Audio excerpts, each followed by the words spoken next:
Nous allons vous présenter les conditions de prescription d'activité physique et sportive pour les patients porteurs d'une maladie coronaire stable selon le document référentiel de la HAS.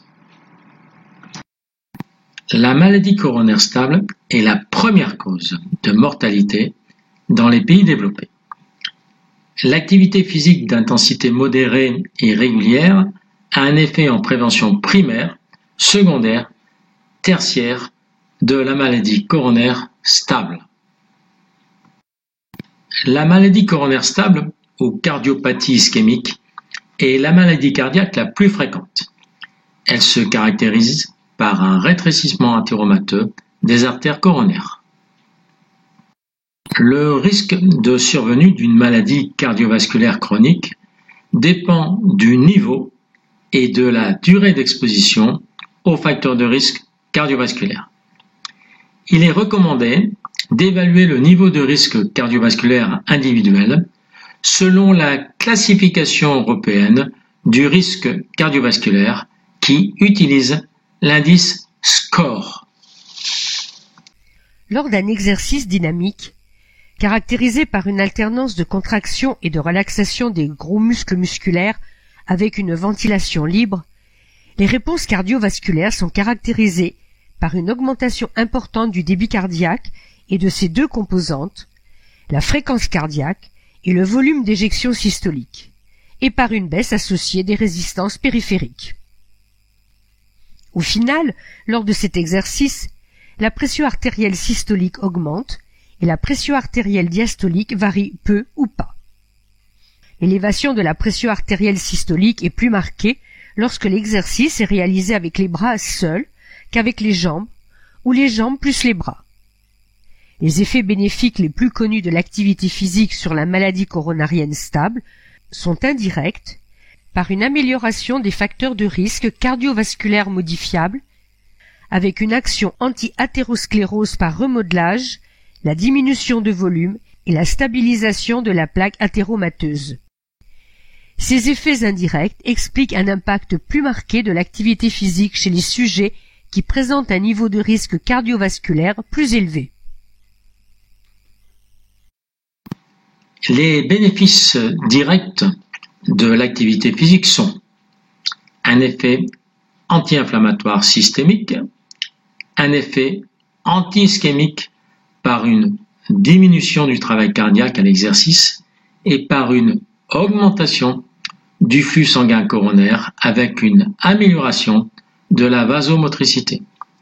Des effets antithrombotiques par une augmentation de la capacité de fibrinolyse et des baisses de la viscosité sanguine.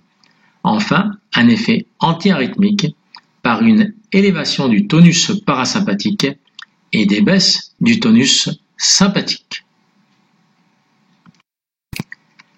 L'activité physique régulière améliore la tolérance myocardique à l'exercice et élève le seuil ischémique, a un effet antiarythmique, paraît potentialiser les effets des traitements médicamenteux et de l'angioplastie coronaire. Un programme de réadaptation cardiovasculaire comprend 4 composantes principales. Une éducation thérapeutique sur la maladie, les traitements, la nutrition, l'activité physique, un réentraînement adapté à l'exercice, un suivi psychologique et une optimisation du traitement médicamenteux. La réadaptation cardiovasculaire est toujours recommandée aux patients coronariens. Analysons ce cercle vertueux de la réhabilitation cardiaque qui comprend une alimentation équilibrée, la réduction de l'alcool, une perte de poids, l'arrêt du tabac et la proposition d'une activité physique régulière et adaptée. La consultation médicale d'activité physique pour la santé est recommandée chez tous les patients coronariens. Elle intervient le plus souvent en phase 3. Elle s'appuie sur les préconisations du médecin rééducateur de la phase 2 ou, en son absence, aux recommandations du cardiologue qui suit généralement ses patients. Une épreuve d'effort sous traitement est recommandée en fin de programme de réadaptation hospitalière, c'est-à-dire en phase 2. La non-réalisation d'épreuves d'effort est aujourd'hui exceptionnelle. Pour la prescription de l'activité physique et la sécurisation de la pratique, les facteurs à prendre en considération sont le statut clinique et le niveau de risque cardiovasculaire à l'exercice, la condition physique et la capacité d'exercice, le seuil d'apparition d'un angor, d'une ischémie à l'épreuve d'effort, les limitations musculo-squelettiques et les déficiences cognitives psychologiques avec leur impact potentiel sur la non-adhésion et sur la capacité à suivre les recommandations. Abordons maintenant les modalités de prescription des activités physiques adaptées chez le patient avec une maladie coronaire stable. Les activités en endurance seront proposées 3 à 5 jours par semaine selon un protocole précis dépendant essentiellement du résultat de l'épreuve d'effort. Elles seront de 20 à 60 minutes par jour en augmentant progressivement le temps de pratique. Les pratiques proposées sont toujours les mêmes, l'ergocycle, la marche, le tapis roulant, le vélo ou le vélo elliptique, le rameur, la natation, etc. Les activités en renforcement musculaire seront proposées 2 à 3 jours par semaine non consécutifs et en absence de contre-indication. Il faudra commencer par de faibles intensités et sans fatigue. On proposera 1 à 3 séries de 10 à 15 répétitions, intensité faible à modérée, en sollicitant le maximum de grands groupes musculaires. Puis 10 exercices environ, en augmentant le nombre d'exercices progressivement en fonction de la tolérance. Les exemples sont nombreux en utilisant le circuit training et par exemple les bandes élastiques. Les assouplissements seront proposés 2 à 3 jours par semaine avant ou après le renforcement musculaire. Les étirements seront proposés jusqu'à un point de tension réveillant un léger inconfort. Ils seront de type statique de 10 à 30 secondes et on demandera environ 2 à 4 répétitions pour chaque exercice.